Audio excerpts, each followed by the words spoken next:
اعوذ باللہ من الشیطان الرجیم، بسم اللہ الرحمن الرحیم۔ لائف ویو ود اسرار قریشی کی ایک اور نشست کے ساتھ میں حاضر ہوں۔ اللہ پاک مجھے اچھی بات عطا فرمائے اور اس بات کو آپ تک اچھے طریقے سے پہنچانے کی توفیق عطا فرمائے، آمین۔ ہم مینیجرز ہمارا فوکس ہیں اور ہم بات کر رہے ہیں کیپیبلٹی بلڈ کرنے کی۔ I thought I just quickly write down a few things, کیونکہ میں زبانی بہت سی گفتگو کر گیا تھا جو کچھ چیزیں بعض اوقات ذہن سے نکلنے کا امکان ہوتا ہے۔ تو ہم نے پہلی بات یہ کی تھی کہ ٹیم مینجمنٹ پہ ابھی ہم ہیں کہ پہلی کیپیبلٹی جو چاہیے وہ ٹیم مینجمنٹ کی چاہیے، اور ٹیم مینجمنٹ میں اگر آپ کی ٹیم پرانی ہے تو بھی آپ کو، اگر آپ فرض کیجئے اسی ٹیم سے ہیں یا you were one of the 5 people اور آپ کو اسی ٹیم کا مینیجر بنا دیا گیا ہے، تو یہ بھی ذرا ٹرکی ہوتی ہے سچویشن کہ کل کو آپ سب لوگ ایک پوزیشن پہ تھے، ہنسی مذاق کرتے تھے، سارا کچھ تھا، اب اچانک آپ باس ہو گئے ہیں۔ اب لوگوں کو بھی پریشانی ہوتی ہے کہ وہ کل تک تو آپ کو تو کہہ کے بلاتے تھے کہ یار تو کیا کر رہا ہے، اب آج کیا کہیں گے آپ کو؟ آج تو آپ کو تو نہیں کہیں گے، مناسب نہیں لگتا وہ تو وہ ایک ٹرانزیشن ان کے لیے بھی مشکل ہو جاتی ہے۔ یا جو کچھ آپ نے آپس میں شیئر کیا ہوا ہے اور as member of the same team جو اپنے باسز کے خلاف آپ نے گفتگو کی ہوئی ہے، اور جو کمپنی بیشنگ آپ بیٹھ کے کمپنی کے خلاف گفتگو کرتے ہیں کہ یار بڑی زیادتی ہے، بڑے برے لوگ ہیں، یوں کر دیا فلاں کر دیا، تو اب وہ کیسے ہوگی؟ اب وہ نہیں ہوگی، اب آپ تو باس ہو گئے ہیں۔ تو یہ بھی ایک ٹرکی سچویشن ہے اور اس سے بھی نکلنے کا ایک تھوڑا سلیقہ چاہیے ہوتا ہے اس کا کہ آپ باس نہ بن جائیں ایک دم سے، لیکن آپ ان کے ساتھ بھی شامل نہ ہوں۔ And they should also realize that کہ چیزیں چینج ہو گئی ہیں، the position they've change and they can not do the same things which they use to do.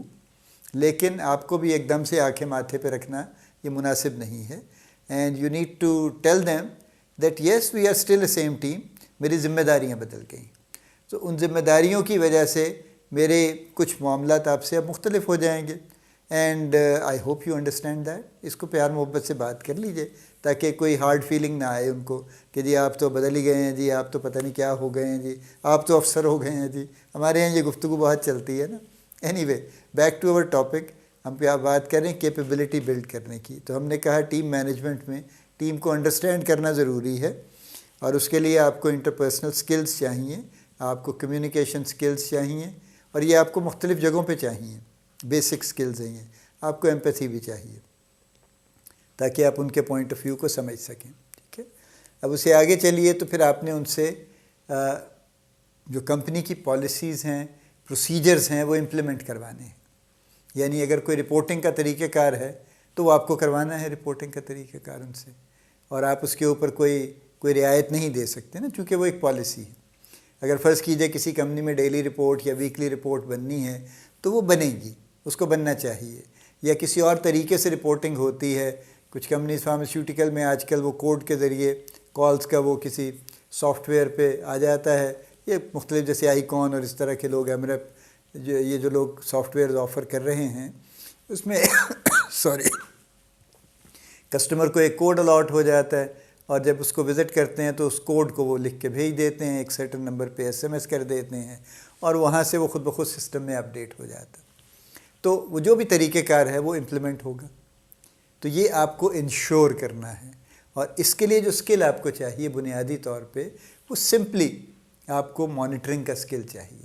یعنی آپ کو اس چیز پہ نظر رکھنی ہے، اس بات کو آپ نے اپنے ٹائم میں شامل کرنا ہے کہ یہ بھی چیز آپ نے نظر رکھنی ہے کہ یہ کام اسی طرح سے ہو رہے ہیں یا نہیں ہو رہے ہیں، ٹھیک ہے۔ آگے چلیے جناب، اب آپ نے اسٹریٹجیز کی بھی امپلیمنٹیشن کروانی ہے۔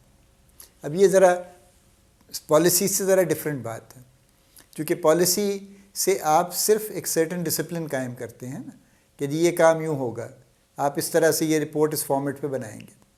لیکن اسٹریٹجی کی امپلیمنٹیشن ذرا گرے ایریا ہے۔ یعنی ایک اسٹریٹجی بنی ہے کہ ایک پروڈکٹ فار ایگزامپل ایک سرٹن انڈیکیشن میں پروموٹ ہوگی، کچھ خاص ٹائپ کے اسپیشلٹی کے کسٹمرز کے پاس جائے گی، اور اب اس کو انشور کرنا ہے کہ اسی طرح سے ہے یا نہیں ہے۔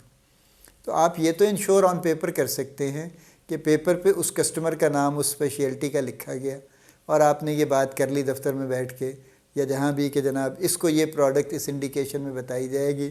اب جیسے سردیاں آ رہی ہیں فار ایگزامپل، ریسپیریٹری ٹریک کی گفتگو ہوگی انفیکشنز کی، اگر اینٹی بایوٹک ہے یا کاف سرپ ہے تو ظاہر ہے RTI کی گفتگو ہوگی.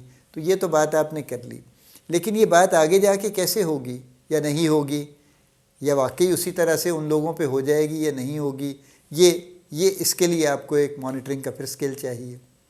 اور مانیٹرنگ کا اسکل اس سے آئے گا جس کو آپ کہتے ہیں فیڈ بیک لینے کا اسکل، کہ آپ فیڈ بیک اپنے لوگوں سے کس طرح لیتے ہیں.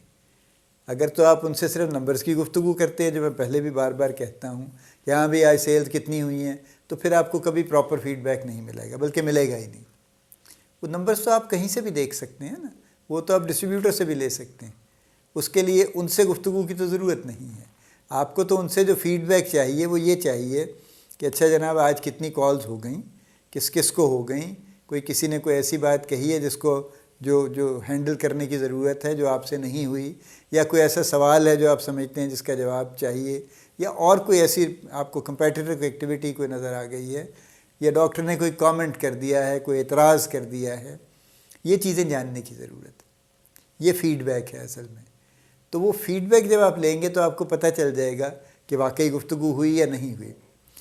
لیٹس سے فار ایگزامپل کہ فار ڈیز آن اینڈ کوئی فیڈ بیک نہیں آتا پوچھنے کے باوجود، ہاں جی بس سب ٹھیک ہے، ہاں جی 10 لوگوں کو بتایا تھا جی فلاں کو مل لیا، فلاں کو مل لیا، سب نے سن لیا جی، کسی نے کچھ نہیں کہا.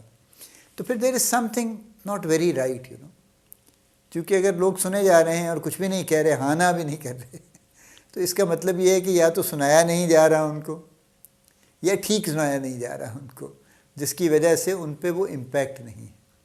تو لہٰذا اس پہ بھی نظر رکھنے کی ضرورت ہے. تو اس کے لیے آپ کو فیڈ بیک کا اسکل چاہیے کہ فیڈ بیک کیسے لیتے ہیں.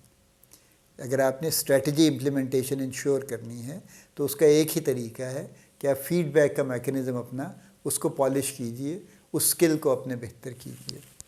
آگے چلیے جناب، ہم نے کہا آپ نے ان سے ڈسپلن مینٹین کرنا ہے آپ نے. اب ڈسپلن میں پنکچویلٹی بھی ہے، ڈسپلن میں ایبسنٹیزم بھی ہے کہ کوئی خواہ چھٹیاں تو نہیں کرتا، یہ بھی ہے کہ جی وہ وقت پہ آ گئے صبح اور 2 گھنٹے بعد کہیں چلے گئے، یا بیچ میں اپنے کام نکالتے رہے کہ وہ سر آج مجھے فلاں کام ہے، آج بچے کے اسکول جانا ہے، آج فلاں ہو گیا ہے، اب یہ کام پڑ گیا ہے، اب ادھر جانا پڑ گیا ہے. تو یہ سب ڈسپلن کے حصے ہیں. دیکھیں زندگی میں سب کے ساتھ سب کچھ چلتا ہے. لوگوں کو بھی چاہیے، یہ میں ان سے بھی ڈائریکٹلی جو بھی لوگ ہیں، آپ بھی اس میں شامل ہیں اور بھی لوگ شامل ہیں، ہم کافی مکسڈ اپ ہیں ہمارے مائنڈز چیزوں کے بارے میں کہ ہماری پریورٹی کیا ہونی چاہیے. جیسے ایک بڑا کامن میں سنتا آیا ہوں کہ جی وہ اصل میں دیکھیں نا جی وہ میرا بڑا بھائی یہ کام کرتا ہے، وہ فلاں جگہ جاب کرتا ہے، وہ فلاں جگہ جاب کرتا ہے، تو وہ تو چھٹی نہیں کر سکتا تھا، گھر میں کچھ کام تھا، تو لہٰذا میں چھٹی کروں گا. میرا نارملی سوال یہ ہوتا ہے کہ کیا آپ کی جاب ان کی جاب سے کم امپورٹنٹ ہے آپ کی اپنی نظر میں یا ان کی نظر میں؟ کہ ان کا خیال ہے کہ وہ بڑے مصروف ہیں اور بڑے امپورٹنٹ کام کر رہے ہیں تو وہ تو نہیں چھٹی کر سکتے. آپ کے پاس شاید یہ پاسبلٹی ہے کہ آپ چھٹی کر لیں، لیکن یہ ہے کہ یہ it should be done on rotation basis نا. اگر کوئی لمبا کام ہے تو کوئی ضروری تو نہیں ہے کہ ایک ہی آدمی کو سب کام کرنے ہیں، سارے مل جل کے کر لیں. پھر ہر کسی کی جاب امپورٹنٹ ہے تو سب لوگ اپنے اپنے حصے کا کام کر لیں. اسی طرح سے کچھ فنکشنز کو ہم نے سر پہ بہت چڑھایا ہوا ہے کہ جی میرے وہ فلاں کے رشتہ دار کی شادی ہے، میں 3 دن کے لیے جاؤں گا. جی بھئی آپ کیوں جائیں گے 3 دن کے لیے جب آپ کا کوئی قریبی رشتہ داری نہیں ہے، کوئی آپ کے ایسی کوئی دوستی نہیں ہے، کچھ بھی نہیں ہے، just for the sake of attending a marriage actually. تو یہ ہماری بھی ذرا تھوڑی سی کلیئرٹی کی کمی ہے کچھ اس کے اندر.